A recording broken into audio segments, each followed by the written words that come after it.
বাংলাদেশ কৃষি প্রধান দেশ। এই দেশের জলবায়ু এবং মাটির প্রকৃতির কারণে এদেশে বিভিন্ন ধরনের সবজি ও ফসল উৎপাদন হয়ে থাকে। তার মধ্যে কচু হলো অন্যতম গুরুত্বপূর্ণ একটি ফসল। কচু শুধু একটি সাধারণ সবজি না, এটি বাংলাদেশে কৃষির একটি গুরুত্বপূর্ণ অর্থনৈতিক ফসল। বাংলাদেশের প্রতিটি অঞ্চলে কম বেশি কচুর চাষ হয়ে থাকে।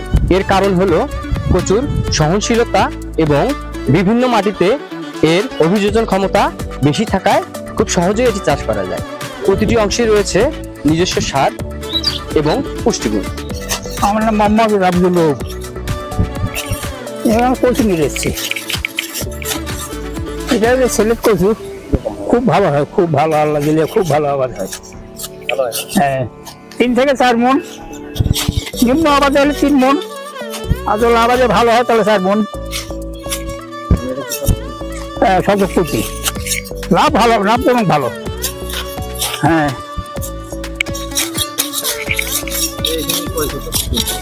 এই জমিটা হলো 3 বিঘে, আলু থেকে কিছু কম হয়। হ্যাঁ, অন্য ফসল থেকে কচু খরচ কম আছে। কচু চাষের গুরুত্ব অনেক, যেমন সহজলভ্য ও পুষ্টিকর খাদ্য।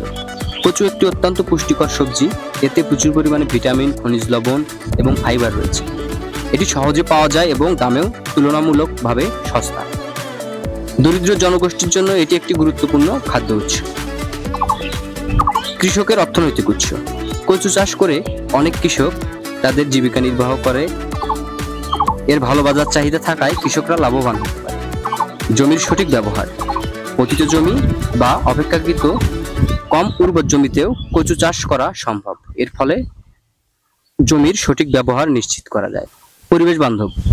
কচু চাষে সাধারণত কম রাসায়নিক সার ও কীটনাশকের প্রয়োজন হয়, তাই এটি পরিবেশের জন্য তুলনামূলকভাবে কম ক্ষতিকর। শিল্পের সম্ভাবনা। কচুর লতি এবং মূল থেকে বিভিন্ন প্রকার প্রক্রিয়াজাত খাদ্য তৈরির সম্ভাবনা রয়েছে, যা নতুন শিল্প বিকাশে সাহায্য করতে পারে। এছাড়াও কচু চাষের সম্ভাবনা রয়েছে অনেক। উচ্চ ফলনশীল জাত উদ্ভাবন। গবেষণার মাধ্যমে উচ্চ ফলনশীল এবং রোগ প্রতিরোধী জাত উদ্ভাবন করা গেলে কচু উৎপাদন আরও বৃদ্ধি করা সম্ভব। আধুনিক চাষ পদ্ধতি যেমন সঠিক সময় বীজ বপন, সার প্রয়োগ এবং পরিচর্যা করার মাধ্যমে ফলন অনেক বাড়ানো যেতে পারে। প্রশিক্ষণ ও সচেতনতা বৃদ্ধি। কৃষকদের আধুনিক চাষ পদ্ধতি সম্পর্কে প্রশিক্ষণ প্রদান এবং কচুর পুষ্টিগুণ ও বাজার চাহিদা সম্পর্কে সচেতনতা বৃদ্ধি করা প্রয়োজন। বাজারজাতকরণ ও প্রক্রিয়াজাতকরণ। উন্নত বাজারজাতকরণ ব্যবস্থা এবং প্রক্রিয়াজাতকরণ শিল্পের বিকাশের মাধ্যমে প্রচুর মূল্য সংযোজন করা সম্ভব। এর ফলে কৃষক ও ভোক্তা উভয়ই উপকৃত হবে। এছাড়াও রয়েছে রপ্তানির সম্ভাবনা। গুণগত মান বজায় রেখে এবং প্রক্রিয়াজাতকরণের মাধ্যমে কচু বিদেশে রপ্তানি করাও যথেষ্ট সম্ভাবনা রয়েছে। কচু শুধু একটি পুষ্টিকর সবজি নয়, এটি দিয়ে তৈরি হয় নানা ধরনের সুস্বাদু খাবার। কচু শাক, কচুর লতি এবং কচুর মুখী প্রতিটি অংশে রয়েছে নিজস্ব স্বাদ এবং পুষ্টিগুণ।